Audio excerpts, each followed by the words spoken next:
सनातन IAS coaching में आपका स्वागत है। ये वीडियो जो है आज उल्कापिंड धूमकेतु पर बनेगा। उल्कापिंड क्या है, धूमकेतु क्या है, एक एक का हम लोग अध्ययन करेंगे। तो पहले आइए जान लेते हैं उल्कापिंड क्या होता है। उल्कापिंड सौरमंडल में आपने सारी चीज़ पढ़ी ली है। ये सूरज है, आपका सूर्य है, ये बुध है, ये शुक्र ग्रह है, ये पृथ्वी ग्रह है, ये मंगल ग्रह है, बृहस्पति ग्रह है। बृहस्पति तक हमको पढ़ना है, इसके बाद शनि अरुण के बारे में जानकारी फिलहाल नहीं लेनी है। तो उल्कापिंड आइए पहले देखते हैं क्या है। उल्कापिंड आप रात में देखते होंगे, जिस समय आसमान साफ रहता है, तारे निकले रहते हैं, तो उस समय कोई जलती हुई वस्तु पृथ्वी की तरफ आती हुई दिखाई देती है। तो गांव में या अन्य जगह लोग कहते हैं कि किसी की ये जान जा रही है, मीन्स किसी की आत्मा ये जा रही है। ये भी मान्यता है गांव में कि कुछ मन्नत मांग ली जाए तो ये पूरी हो जाती है। खैर वो अलग चीज़ है, हम लोग जो पढ़ेंगे। ये उल्कापिंड बृहस्पति ग्रह तथा मंगल ग्रह के बीच में, जो बीच वाला स्थान है, उन पर ये चक्कर लगाते रहते हैं। किसका? सूर्य का चक्कर। किस दिशा में? पूरब से पश्चिम। ये पत्थर के बने होते हैं, इसमें जल भी होता है, धूल भी होता है, मिट्टी भी होती है। एक तरीके से पत्थर के समान इनको समझिए। ये सूर्य का चक्कर पश्चिम से पूरब लगाते रहते हैं और ये बृहस्पति और मंगल के बीच में स्थित होते हैं। तो अब क्वेश्चन आ जाए कि उल्कापिंड कहाँ पर स्थित होते हैं, तो आप सीधा सा समझ जाइए कि ये मंगल ग्रह और बृहस्पति ग्रह में स्थित होते हैं। पृथ्वी पर कैसे आ जाते हैं, अब इनको पहले हम देख लेते हैं कि खोज किसने की थी। तो उल्कापिंडों की खोज की थी गुसेपी पियाजी ने। अब आ जाए उल्कापिंड की खोज। ये देखिए खोज, पहले खोज देख लेते हैं। ये 1801 की बात है। गुसेपी, देखिए गु है, सु हो गया, गुसेपी पियाजी, गुसेपी पियाजी ने इसकी खोज की थी। मीन्स खोजा क्या इन्होंने? खोजा यही कि मंगल और बृहस्पति में उल्कापिंड पाए जाते हैं। अब उल्कापिंड क्या है मैंने आपको बता दिया।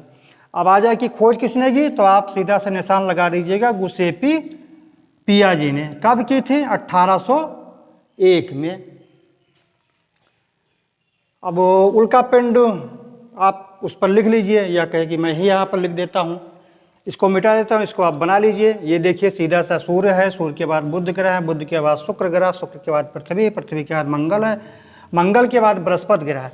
और इसी मंगल और बृहस्पति के बीच में जो पिंड पाए जाते हैं वो सूर्य का चक्कर लगाते रहते हैं, उनको हम कहते हैं उल्कापिंड। ठीक, तो एक लाइन में लिख देते हैं।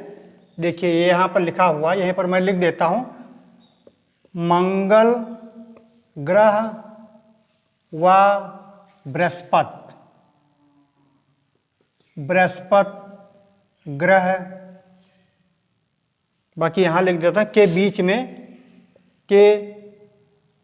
में पाए जाते हैं,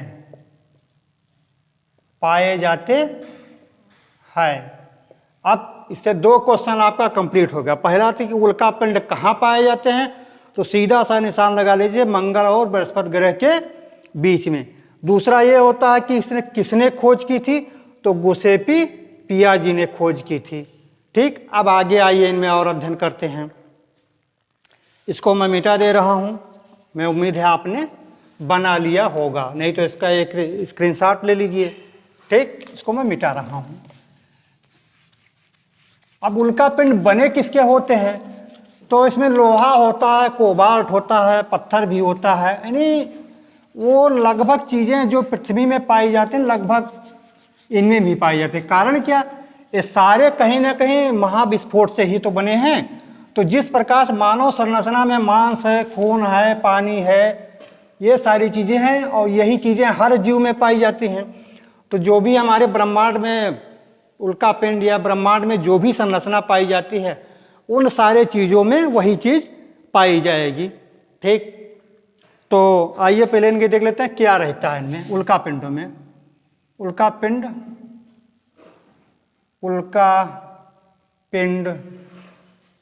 में क्या होता है, तो इनमें कोबाल्ट होता है। कोबाल्ट आपने पढ़ा होगा, निकिल होता है, पत्थर भी होता है। बस ये 3 चीज जानिए, बस आपके लिए बहुत बहुत है। ठीक, इनको एक नाम क्षुद्र ग्रह भी कहते हैं। क्षुद्र ग्रह उल्का पिंड का एक नाम। उल्का पिंड तो तब कहा जाता है जब ये पिंड पृथ्वी पर आने लगे, लेकिन अब बहुत डीप न जाइए, बस इनका एक नाम क्षुद्र ग्रह भी है, ये भी जाने रहिए। क्षुद्र ग्रह यानी एस्टेरॉयड इनको कहते हैं। और इसमें सबसे चमकीला एस्टेरॉयड होता है, उसको कहा जाता है सीरस। सीरस जो है, सीरस क्षुद्र ग्रह जो सबसे चमकीला है। सीरस क्या है? सबसे चमकीला। आप क्वेश्चन आ जाए कि सबसे चमकीला ग्रह क्या क्षुद्र ग्रह कौन सा है, तो आप निशान लगा देंगे सीरस। सबसे, इसीलिए मैं इसको रेड से लिख रहा हूं। सबसे चमकीला क्या है? सबसे चमकीला है सीरस। सीरस क्या है? सबसे चमकीला है। सीरस के बाद है प्लास है एक, इसको भी पढ़ लीजिए, कभी ना कभी पूछा जा सकता है। प्लास है, उसके बाद एक बेस्टर है, लेकिन आप सीरस को जाने रहिए कि प्लास बेस्टर भले भूल जाएं, लेकिन चूंकि भाई पढ़े रहिए, एग्जाम में कभी ना कभी आपसे पूछा ही जा सकता है, इसलिए आप ये ना हो कि ये मुझे नहीं आता है। अब समय के अनुसार इनके कुछ अलग अलग नाम भी हो जाते हैं, तो इसको मिटा देते हैं। उम्मीद है आपने नोट कर लिया होगा। ठीक, अब ये पृथ्वी पर गिरते हैं तब क्या होता है? विस्फोट होता है, तब इनको क्या क्या नाम दिया जाता है? अलग अलग ये नाम दिए जाते हैं।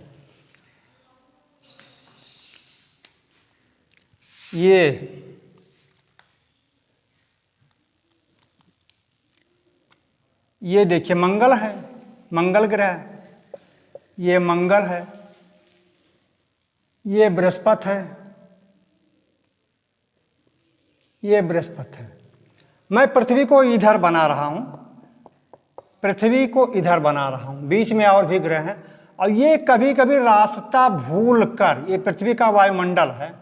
ठीक, पृथ्वी का वायुमंडल है। जलवायु विज्ञान में आपको बहुत डिटेल से बताया जाएगा। ये पृथ्वी है, ये रास्ता भूल कर पृथ्वी के वायुमंडल में प्रवेश कर जाते हैं, और जैसे ही रास्ता भूलकर पृथ्वी के वायुमंडल में प्रवेश करते तो इनमें घर्षण बल लगने लगता है। क्या होता है? घर्षण बल। और ये इसमें जलने लगते हैं। जब जलने लगते हैं तो इनसे बहुत सारा प्रकाश निकलता, वही रात में दिखाई देता है। क्यों? इनमें पृथ्वी के वायुमंडल के द्वारा इनमें घर्षण बल लगता है, घर्षण बल से ये जलने लगते हैं। जलने लगते हैं तो इनको क्या कहते हैं? उल्का कहा जाता है। उल्का। दूसरा क्या है? उल्का पिंड। एक दूसरा है उल्का पिंड। उल्का अलग है, केवल जलने लगे जलकर समाप्त हो जाए। उल्का पिंड क्या है? उल्का पिंड है पृथ्वी पर जब गिर जाए, इनका अवशेष, कुछ जल गया कुछ बच गया, तो पृथ्वी पर गिरा अवशेष, गिरा अवशेष, अवशेष यानी कि कुछ पदार्थ पृथ्वी पर गिर गया। ठीक, फिर से समझ लीजिए, ये क्षुद्र ग्रह या उल्का जो है ये पृथ्वी के वायुमंडल में प्रवेश किए। अब पृथ्वी के वायुमंडल में प्रवेश करने से इनमें घर्षण के द्वारा आग लग जाती है और आग से जलने लगते हैं। यदि वो यहीं पर समाप्त हो गए तो इनको कहा था उल्का या लियोनिड। इंग्लिश में क्या एक शब्द इनके लिए और है? लियोनिड। लियोनिड। लेकिन अगर ये जलते हुए पृथ्वी के धरातल पर आ गए तब इनको कहा जाता है उल्का पिंड। एक होता है बोलाइट, बिगाड़ दे रहा हूं इसको, मतलब मिटा दे रहा हूं। बोलाइट, बोलाइट रहता है, टेक्टाइट रहता है, ये अलग अलग नाम दिए गए हैं, अलग अलग इनके कैरेक्टर के आधार पर, अलग अलग लक्षणों के आधार पर। तो आपसे एग्जाम में कुछ भी पूछा जाए आप जो है निसंकोच बता सके, निसंकोच लिख सके। बोलाइट वही उल्का है। अब बोलाइट किसको कहा जाता है? बोलाइट उसको कहते हैं आकाश में विस्फोट हो, ये आकाश में विस्फोट हो जाए तीव्र ध्वनि के साथ। आकाश में विस्फोट, आकाश में विस्फोट, आकाश में विस्फोट तीव्र ध्वनि के साथ, तीव्र ध्वनि यानी तेज ध्वनि के साथ, ध्वनि के साथ तीव्र ध्वनि। एक है तो है इसी में टेक्टाइट, इसको भी जान लेते हैं, टेक्टाइट। अब टेक्टाइट क्या है, बोलाइट क्या था, आप टेक्टाइट भी जान लें। पृथ्वी पर उल्का का अवशेष, वो जलकर गिरे, ये भी उसी का एक रूप है, तो ये भी अवशेष मान लीजिए, उल्का का अवशेष है, उल्का का अवशेष।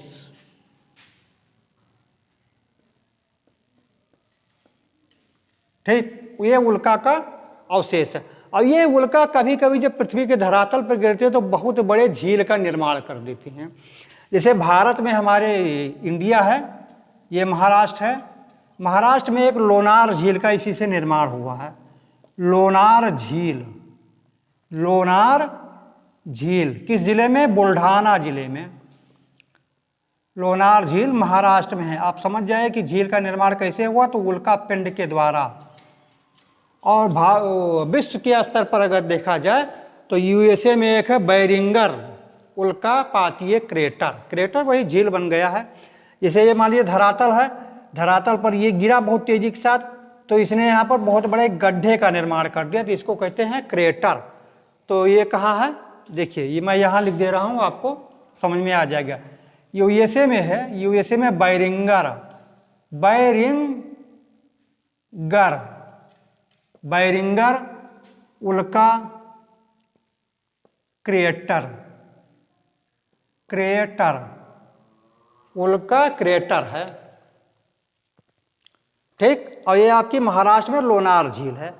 तो ये हो गया उल्का पिंड से संबंधित जो भी जानकारी आपको चाहिए इतनी दे दीजिए।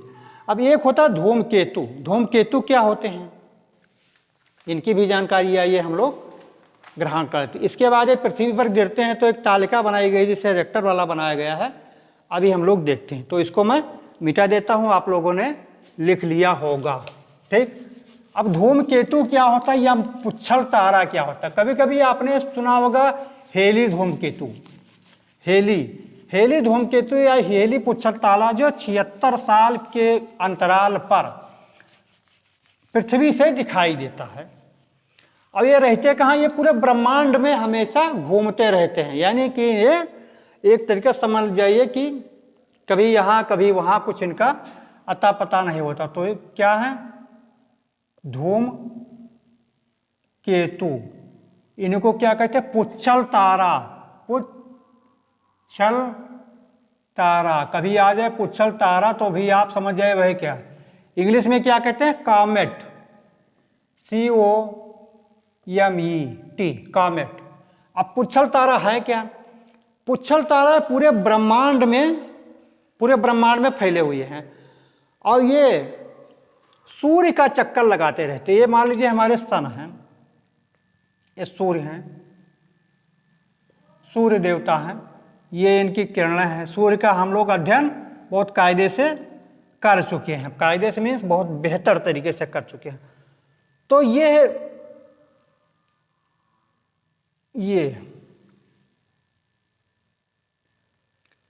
कोई पुच्छल तारा है। अब ये पुच्छल तारा सूर्य के चक्कर लगाते रहते हैं। और ये पुच्छल तारा सूर्य बने किसके होते हैं, उनमें 3 परतें होती। एक तो होती है ये वाली जिसको कहते हैं कोर, कोर किसका बना होता है, पत्थर होता है, इसमें टोटली पत्थर होता है कोर में। एक होता है कोमा और एक पूंछ होती है, कोमा ये वाली समझ जाइए आप, और ये इनकी पूंछ है, पूंछ, कोर कोमा पूंछ है। कोर है, कोर मीन्स वही बीच में है, और पूंछ जो है पीछे लटकी होती है। ये सूर्य का चक्कर लगाते रहते हैं। और पूंछ जो इनकी होती है इसमें धूल गैस यही सब पाई जाती है। और इनके बने होते हैं, ये धूल के बने होते हैं, बर्फ के बने होते हैं, जलकणों के बने होते हैं, हिमानी होती है, माने इसमें धूल होते हैं, जलकण होते हैं, हिमानी होती, इन सब के बने होते हैं। ये सूर्य का चक्कर लगाते रहते हैं। सूर्य का चक्कर कैसे लगाते हैं, परवलयाकार, परवलयाकार,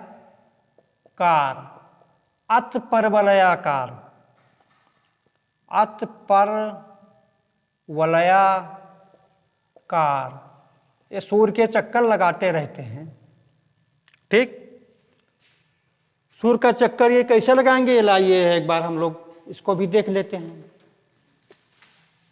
ठीक, आइए इसको मिटा देता हूं, आपने बना लिया होगा। ठीक है, तो चक्कर ये सूर्य के लगाते हैं। 76 साल में एक हेली नामक धूमकेतु है पृथ्वी से दिखाई देता है, 76 साल अंतराल। ये आपका सूर्य है, आपका सूर्य मीन्स हमारा आपका, और इनका चक्कर जो होता है इसे कभी नज़दीक आते हैं कभी दूर जाते हैं। तो मान लीजिए ये पूंछ इनकी हमेशा सूर्य से दूर ही रहती है, ये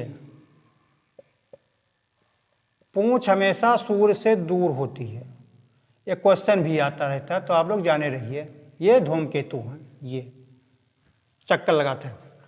अब एक क्वेश्चन ये आता है कि उल्का पिंड हुए, धूमकेतु हुए, अच्छा इसी में एक और सॉरी भूल गए, हेली, हेली धूमकेतु। अब कई सारे धूमकेतु, उसमें से एक हेली नामक धूमकेतु है जो 76 वर्ष के अंतराल पर, 76 वर्ष के अंतराल पर पृथ्वी से दिखाई देता है। अब आ गया हेली क्या है, हेली एक धूमकेतु है। अब ये कब दिखाई देता है, 76 वर्ष के अंतराल पर आप पृथ्वी से इसको देख सकते हैं। ठीक, अब एक क्वेश्चन आता है कि उल्का पिंड पृथ्वी पर गिरते हैं, धूमकेतु गिरते तो नहीं है, बाई द वे कभी गिर भी जाए तो एक तालिकाएं बनाई गई, जिसे पर रिएक्टर के लिए वो सॉरी ये भूकंप आता है, तो भूकंप के लिए क्या है, रिएक्टर स्केल है। अब आपको भूकंप डिटेल में पढ़ाएंगे पहले, तो उसके नापने के लिए क्या है, हर कोई वस्तु है, कुछ है, जैसे दूरी के नापने के लिए क्या है, समय के नापने के लिए क्या है। तो ये जब उल्का पिंड पृथ्वी पर टकराते हैं तो इनके नुकसान होता है, या कभी भविष्य में धूमकेतु ही टकरा जाए, जिसे पहले काफ़ी टकराए थे, तो उनसे कितना नुकसान होगा। तो एक विद्वान ने जो है एक टरीनो तालिका का निर्माण किया। टरीनो, देखिए टरीनो तालिका,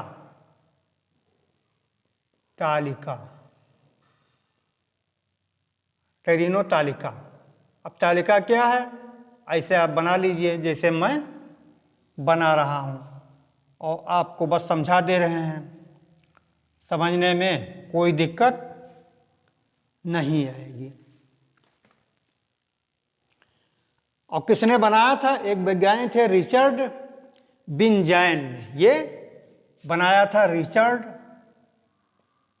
रिचर्ड बिनजैन, बस इतना बहुत रिचर्ड बिनजैन ने बनाया था। इन्होंने क्या कहा था कि यदि टकराएंगे तो उनमें जिस प्रकार से भूकंप में कितना भूकंप आएगा तो कितना नुकसान होगा, वही चीज़ इसमें बताई गई है। तो टरीनो गहनता, इसको लिख लीजिए, टरीनो गहनता, टरीनो गहनता, यहाँ पर रंग और खतरा, टरीनो गहनता, रंग, खतरा।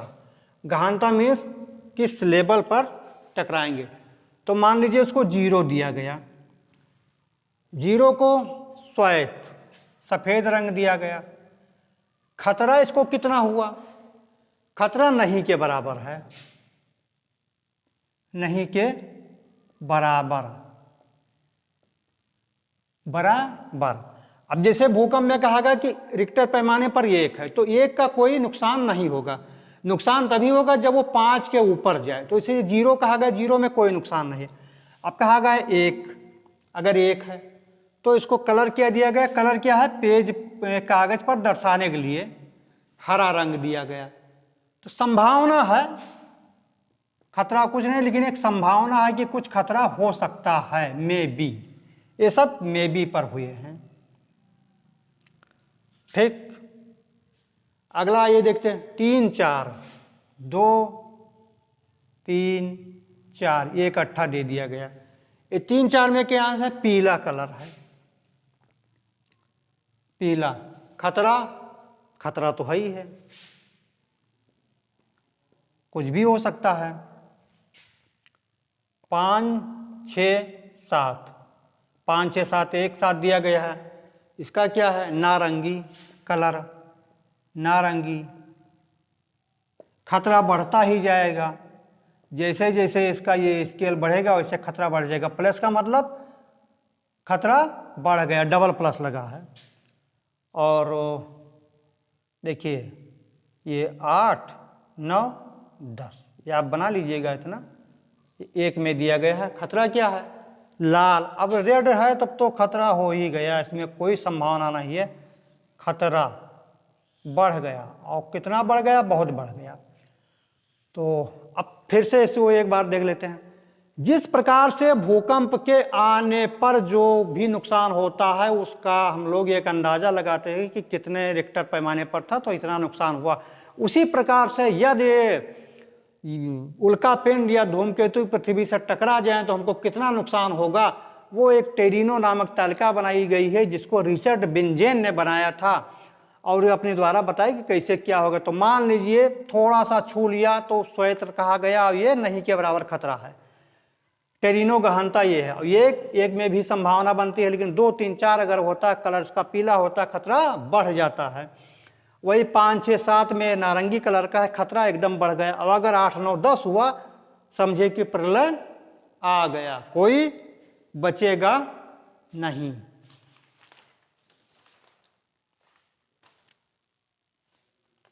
ठीक, तो ये हमारा उल्कापिंड धूमकेतु लियोनिड से संबंधित वीडियो था। ये वीडियो मैंने बना दिया, इसमें जितना भी एग्जाम में आने लायक चीज़ है वो आपको सारी चीज़ बता दी गई है।